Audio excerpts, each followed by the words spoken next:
Joining us now to review some of the headlines of today's newspapers from around the world is Arise News analyst Emmanuel Efeni, the great Malabite. Good morning, Ruben. Action. Good morning, Ayo. Good morning, Rufai. Yes. Yes. We start the review with this day Nigeria's newspaper of record. The lead story, Tinubu Bemoans state of economy, says after darkness comes glorious dawn.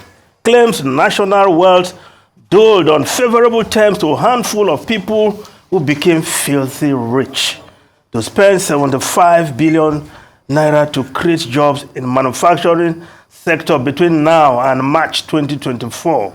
Energize SMEs with 125 billion naira. Devote 100 billion naira to purchase 3,000 units of 20-seater CNG fuel buses. Orders release of 200,000 metric tons of grains to households nationwide. To liaise with labor for upward review of minimum wage. Promises necessary intervention to halt exchange rate depreciation. Fuel price increases inflation. Tinubu's broadcast waste of time Article's aid declares. Well, in the past, we've been angling for the president of Nigeria to talk to us. So when this President Bola Ahmed Tinubu decided to give that broadcast yesterday, I cannot consider that a waste of time. Although himself almost treated it like a joke when he said, nah, well, let me go and walk. As if addressing the nation is not serious enough work.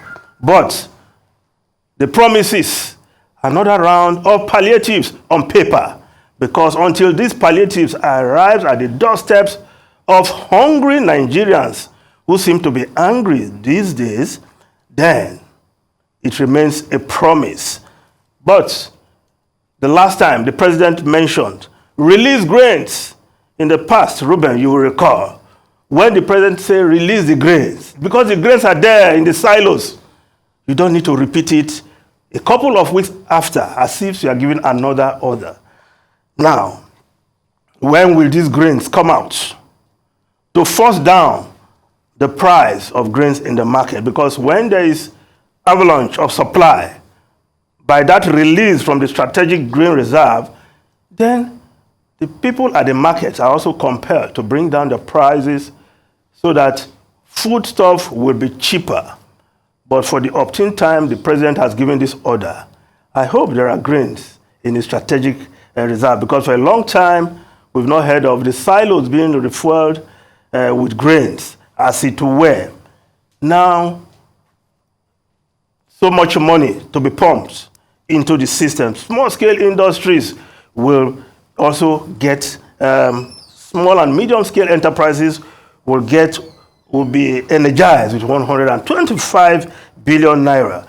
Well, of course, let's look at how other newspapers are reporting this story, because all the newspapers have this on their front pages. The Guardian newspaper, Tinubu justifies reform, unveils 500 billion naira package to ease pains. Tinubu presidency, road to 100 days, reforms and palliatives. Of course, the list of things the president has promised under this latest round of promises, as I see it right now. Now, the Vanguard newspaper, Tinubu attacks hardship with 500 billion naira palliatives.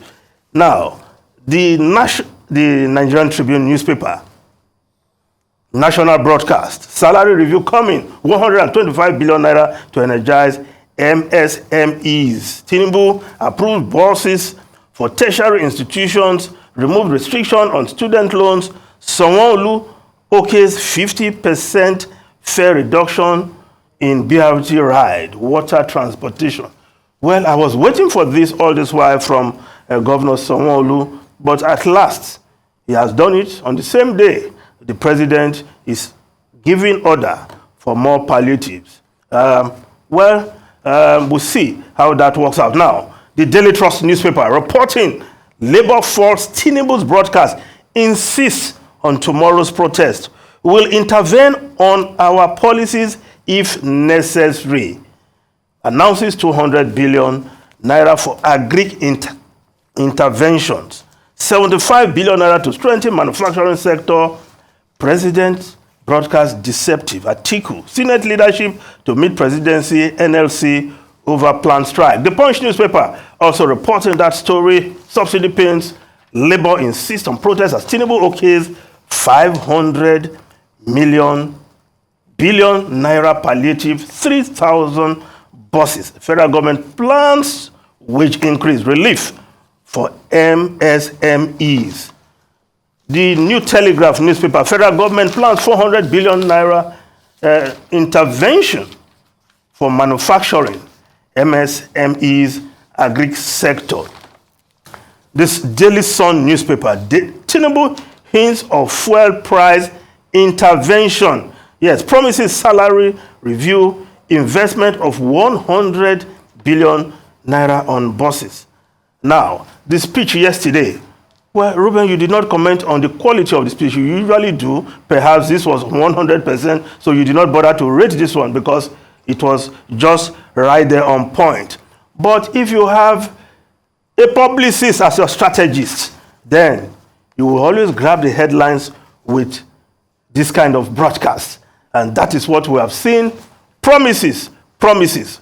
But when will these promises arrive at the doorsteps of the ordinary Nigerian who is hungry today and as we speak? Now, of course, the Nation newspaper reporting this story, subsidy pain, Tinubu rolls out relief package. Now, if we just look at other stories, the Daily Sun, we'll come back to the Daily Sun. Below the photograph, the Daily Sun newspaper, Senate screens, confirm Wike, Momo, orders as ministers, urges Labour to shelve impending strike. Well, no matter how senators come out to color what transpired yesterday, one thing can be said for sure: there was no rigor in that screening. And at a point, it was like a joke. Serious national issues. Nobody is saying you should grill them as if you are trying ministerial nominees, as they do sometimes in the United States Congress. But Nigerians expected something more serious, more far-reaching questions. We did not see that yesterday, but perhaps that is how it's going to be in this season of the 10th Senate. So that's what we have. And we'll just perhaps live with it. But we expect the senators to do better as we proceed. Today, we're expecting another 14 nominees to be grilled, to be screened.